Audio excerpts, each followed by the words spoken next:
اب ہم چلے وہاں شرم الشیخ سر، شرم الشیخ چلے، وہاں پر کل بڑے دلچسپ وہاں تو مناظر ہوا دیکھنے یہ کو ملے. کہ وہ میلہ لوٹ لیا ہمارے شہباز شریف شو صاحب. اسٹیلر بن گئے، وہ شو اسٹاپر. وہ تو جناب پریزیڈنٹ ٹرمپ جو ہیں وہ تقریر کر رہے تھے، اور تقریر کے دوران انہوں نے کوئی اور ہیڈ آف دی اسٹیٹ یا گورنمنٹ اس نے وہاں خطاب نہیں کیا، صرف پریزیڈنٹ ٹرمپ نے خطاب کرنا تھا. اور انہوں نے شہباز شریف صاحب کی طرف متوجہ ہوئے، ان کو دعوت دی کہ آئیے. اس سے پہلے وہ ایک پیغام دے چکے تھے شہباز شریف صاحب ایکس پہ، جی ہاں، اور ان کی تعریف و توصیف کر چکے تھے. پھر جب ان سے ملے اس وقت بھی ان کو داد دے چکے تھے. جی ہاں. تو اس لیے ان کہا کہ بھائی جو آپ مجھ سے گفتگو کر رہے تھے تو ذرا آ کے وہ بھی بیان ہو جائے. لیکن اس سے پہلے سر ان کو یاد دیا آیا کہ جی میرے فیوریٹ فیلڈ مارشل جو ہیں وہ آج نہیں ہیں موجود، لیکن یہ کہ شہباز شریف صاحب یہاں پر موجود ہیں.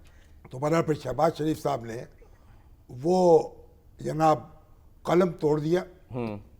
سنائے سر ذرا، میں بڑے بڑے شاعر کیا یعنی پیش کریں گے ٹریبیوٹ جو ہے اچھا جو انہوں نے پیش کیا، ہاں کوئکلی سر دیکھتے پوری ہیں غزل کہہ دی. ہاں کہ ڈونلڈ ٹرمپ صاحب جو انہوں نے کس طرح سے جو تعریف کی. کہتے ہیں کہنے کو کچھ باقی نہیں رہا. کچھ باقی نہیں رہا. برطانوی وزیر اعظم بھی کھڑے تھے نا، ان کو بلایا بھی تھا. خیال تھا کہ وہ بھی کچھ، انہوں نے کہا نہیں بس اب بس آخر حد ہو گئی، بس اس کے بعد کیا کہیں گے. کیا کہیں گے؟ جو کچھ کہہ دیا وہ حرف آخر کہہ دیا.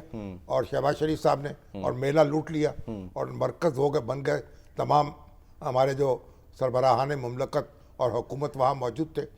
اب دیکھیں پریزیڈنٹ ٹرمپ جو ہیں، جی یہ جو غزہ کا معاہدہ ہے یہ ان کے بغیر نہیں ہو سکتا تھا. صحیح. اور کتنی خوشی منائی گئی ہے غزہ میں. اب دیکھا کہ جو قیدی رہا ہو کے آئے ہیں وہ اپنے بچوں سے، اپنی اہل خانہ سے، اپنی والدین سے کیسے مل رہے تھے. ایک سر شخص تو آیا جس کو یہ بتایا گیا تھا کہ اس کے گھر والے دنیا میں نہیں ہیں، وہ تو ہکا بکا تھا، سکتے میں تھا وہ. اور اس کے مطلب آج مناظر دیکھیے واقعی. اور کوئی اپنی ماں کے پاؤں چوم رہا ہے، اور کوئی مطلب ایک بس ایک دیکھنے کے قابل منظر تھا. اب دیکھیں 60-70 ہزار لوگ جو ہیں تہ تیغ ہو چکے، اور بہت سے اپاہج ہو چکے، بچے جو ہیں ہزاروں کی تعداد میں دنیا سے رخصت ہو چکے، پورا غزہ کھنڈر بن چکا.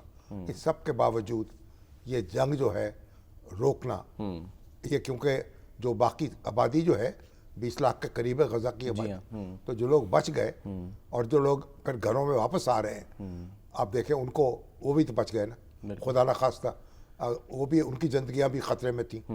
تو یہ پریزیڈنٹ ٹرمپ کا کمال ہے، اور شہباز شریف صاحب کا یہ کمال ہے کہ انہوں نے اس کا اعتراف کیا ہے.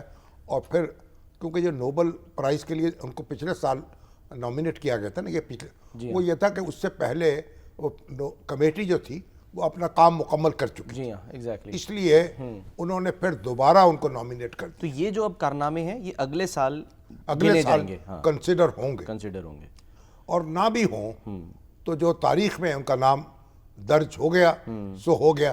اب پورا عالم اسلام جو ہے اس کی یہ توقع ہوگی کہ فلسطینی ریاست بھی قائم ہو، اور جو دو قومی ملکی حل ہے وہ ہو. اگر فلسطینی ریاست قائم ہو جائے تو پھر مشرق وسطیٰ میں ایک پائیدار امن قائم ہو سکے شاہد گا. صاحب یہ جو وزیر اعظم نے ٹویٹ کیا جس میں انہوں نے لکھا کہ پری 1967 بارڈرز والی، اس سے کیا مراد ہے؟ یعنی 1967 کی جنگ کے بعد جو علاقے قبضہ کیے اسرائیل نے وہ واگزار کرائے جائیں، اور انہی حدود میں اس فلسطینی ریاست قائم ہو جن حدود میں اقوام متحدہ نے قائم کی تھی. تو یہ ہو سکے گا ممکن؟ کوشش کرنی چاہیے اچھا، اور جاری رکھنی چاہیے انشاءاللہ.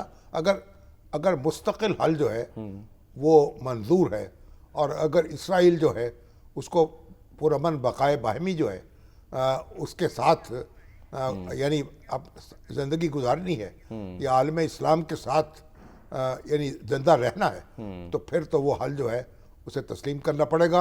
اور فلسطینی ریاست کے حق میں تو نعرے وہاں بھی لگ گئے جناب اسرائیلی پارلیمنٹ میں. ہاں جی. تو وہاں بھی دیکھیں نا، وہ عرب بھی موجود ہے نا وہاں فلسطین ان کی پارلیمنٹ میں، کیونکہ عربوں کی اچھی خاصی آبادی جو ہے ان کی حدود میں ہے. تو بہرحال اب یہ حل مسئلے کا یہی ہے، اور اگر اس حل کو تجویز نہیں کیا جائے گا یا مانا نہیں جائے گا تو پھر آپ مسئلہ الجھا رہے گا، اور کسی وقت پھر بھی کچھ ہو سکتا ہے، کچھ بھی ہو، اور جنگ کا خطرہ اٹکا رہے گا، اور بلکہ تلوار لٹکی رہے گی۔ اب تو دیکھیے جو ضامن ممالک ہیں عالم اسلام کے ممالک بڑے بڑے، وہ ضامن ہے، اب ترکیہ ہے، اب قطر ہے، مصر ہے، اور پریزیڈنٹ ٹرمپ خود ہیں، تو انشاءاللہ پوری اگر دانائی سے اور حکمت سے اور تدبر سے کام لیا جائے اور تو انشاءاللہ منزل حاصل کی جا سکتی ہے۔ ٹھیک ہے، نیتن یاہو کے بارے میں سر یہ کہا گیا کہ جی جو ان کے نہ آنے کی وجہ یہ بھی بیان کی جا رہی ہے کہ اردوغان صاحب وہ لینڈ ہی نہیں کر رہے تھے جہاز، وہ کہہ رہے تھے کہ جی اگر یہ آ رہے ہیں تو پھر ہم شریک نہیں ہوں گے۔ مطلب نیتن یاہو کے آنے کی خبر تھی تو انہوں نے کہا کہ جب ہمارے طیب اردوغان کا جہاز جو تھا وہ لینڈ کر رہا تھا تو انہوں نے پوچھا کہ بھئی نیتن یاہو آ رہے ہیں، تو کہ آ رہے ہیں، تو انہوں نے پھر وہ فوراً کہا جہاز کو واپس لے جاؤ، اور دوبارہ پر فضا میں پہنچ گیا جہاز، تو اور وہ چکر کاٹنے لگا، ان کو بتایا گیا کہ ان کو روک دیا گیا ہے یا وہ نہیں آ رہے ہیں۔ دعوت مصر کے صدر نے دی تھی، ہاں جی،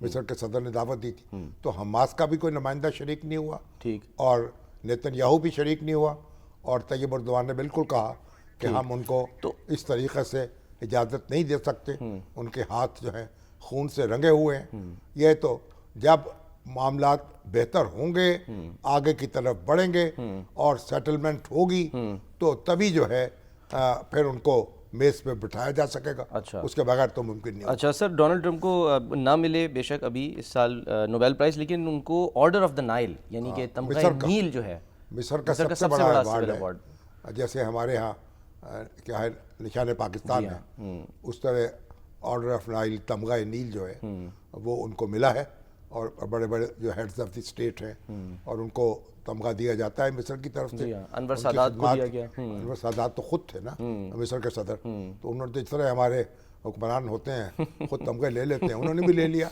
ہاں، یہ تو کوئی غیر ملکی حکمران تو نہیں تھے، بہرحال تو ان کا ایک ملکہ الزبتھ کو بھی دیا، اور آج مصر کے صدر ہیں السیسی جو ہیں انہوں نے فرمان جاری کیا اور وہ تمغہ بھی ان کو پیش کر دیا گیا، اور ان کی خدمات کے اعتراف میں۔